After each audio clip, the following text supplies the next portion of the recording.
Hey there, YouTube. You're looking good. This is Corporal Cloudspike here, bringing you today's discussion.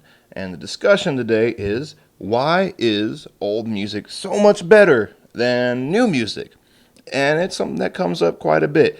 Most people, myself included, tend to agree that old music is usually better than the newer music that comes out. I bring this up especially on today because today marks 20 years since Kurt Cobain, the lead singer and guitarist for the grunge rock band Nirvana, died. And it's been 20 years, and people are still buying T-shirts. They're still selling albums. It's kind of incredible. Nirvana was one of the bands I listened to growing up, mostly after they stopped existing.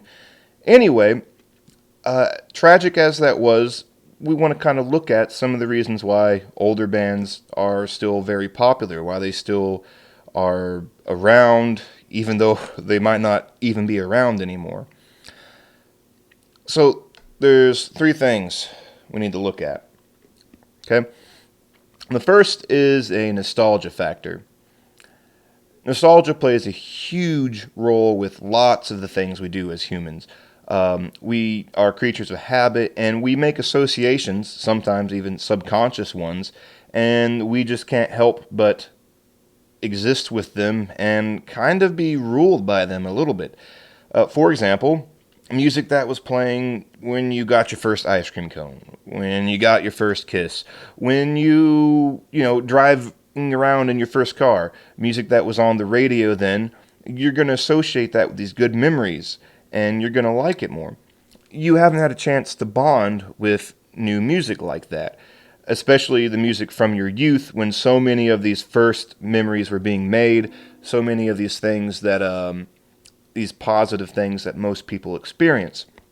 So there's a huge nostalgia factor when you're talking about old music versus new music. Secondly, we can look at a survival of the fittest or standing the test of time. The only old bands that are around today that people still listen to were the very best ones of their time, or at least the very best marketed ones. Okay, so for example, I would encourage you when you get done watching this video, or you can pause it and go do it right now, Google the top 50 best songs of 1964. Okay? Chances are you haven't heard most of them. I haven't heard most of them, and I'm somewhat of a music buff. Okay, so if you're looking at something like that, you have to realize that over time, only the very best bands or most memorable bands and songs have survived. Even a band as popular as the Beatles has tons and tons of songs that most people who are like, oh yeah, I know the Beatles, have never even heard before. Of course, they had hundreds of songs. But anyway, that's just to say, there were a lot of bands back then that were, for lack of better words, complete crap. You say, well, Corporal Cloudspike, the Rolling Stones weren't crap, the Beach Boys weren't crap. I'm like, yeah, that's very true.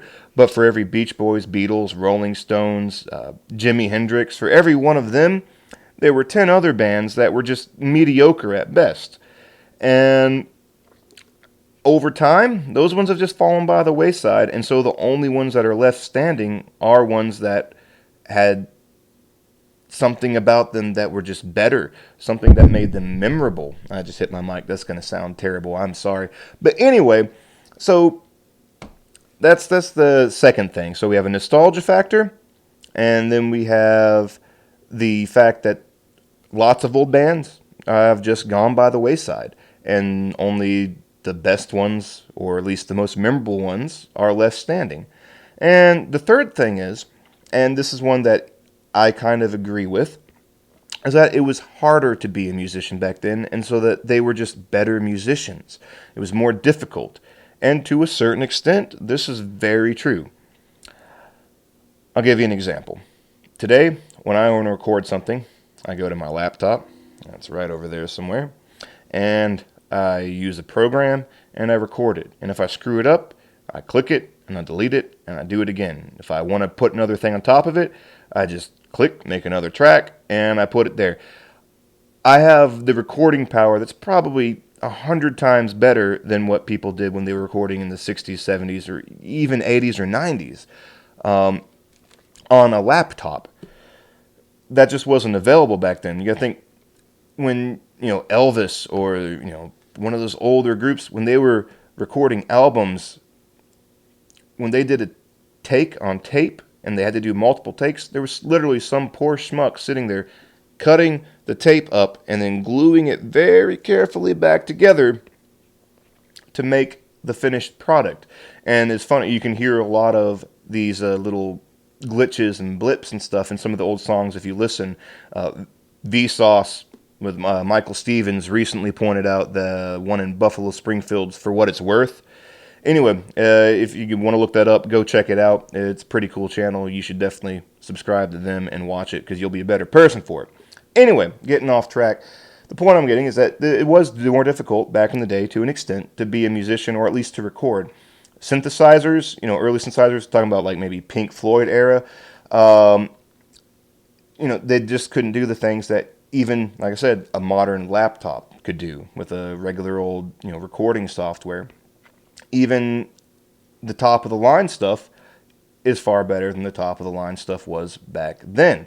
So, in general, it is easier to make and at least produce music. The recording aspect of it and reproduction aspect of it is certainly far easier than it was by, like I said, talk about cut and paste, literally cutting and pasting the tape back together. I mean, I can't imagine. I would have got fired so bad if I was doing that back then because I would have buttered fingered it and screwed it up and dropped it on the floor. But anyway, so to an extent, yes, it was more difficult to be a musician back then. Also, I find just in general, it seems more musicians wrote their own material, they wrote their own lyrics, and then they performed their own songs, whereas today you have such and such featuring such and such with the lyrics by 10 people and all this kind of stuff. And there just wasn't a lot of that back then. Now, there was some of it back then, and a lot of it wasn't recorded. Again, going back to the Beatles, you can look at their old album liners, and not a single place does it mention the names of the musicians that played trumpet, cello, violin, all those wonderful background instruments that added stuff to like Eleanor Rigby and songs like that. Penny Lane, the piccolo trumpet solo on that. I have no idea who those people were. I'm assuming they were probably from the London Philharmonic or some other orchestra based on the talent that they had. But anyway, the point is that with copyright law being what it is and stuff like that, there's a considerable amount of more effort or more detail put into who is actually recording and writing all the songs. Still, it seems, especially when lyrics are concerned and actual instrument performance is concerned, it seems that older bands, especially ones that are 30, 40 years old, tended to do more of their own stuff. So, again, to kind of recap, we have three things going on here. One, nostalgia. Huge human condition, human existence thing there. We can't help but like the stuff that was around when we were growing up because it's associated with good memories. Now, it might be if you were traumatized as a child or had a very troubled childhood, you might actually hate all the music that was around when you were growing up. And you might think the newer stuff's better. That could be a thing. But anyway, for most people, it was a generally positive, and we generally associate these good songs with the generally good things that happen to us. Two, we have the test of time that some bands stood up to, and most of them didn't. There were a lot of crap bands in the 60s, 70s, 80s, and 90s that no one remembers now. Like I said, feel free to go and Google the top 100 songs from any year that you want to, or top 50 songs from any year you want to, or 50 artists from a decade, or whatever. Chances are you probably haven't heard of most of them, even if you're a music buff like me. Going on, the third thing is that people tend to think music was just harder back then. Musicians back then were more talented. And again, this is debatable. It's completely subjective. It's hard for you to say who is a better singer, who is a better singer, Mama Cass or Britney Spears. I'm going to go Mama Cass every time, but that's because I like her voice. Someone might really like Britney Spears' voice. I don't know.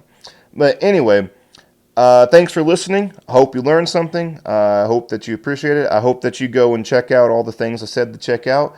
If you liked the video, make sure to leave a like. Comment if you got suggestions for an upcoming video or things I should do better next time. And subscribe if you want to. Strongly encourage you to subscribe to Vsauce. And that's pretty much all I got for you. Be safe. Have fun. This is Corporal Cloudspike signing out. Go out and save.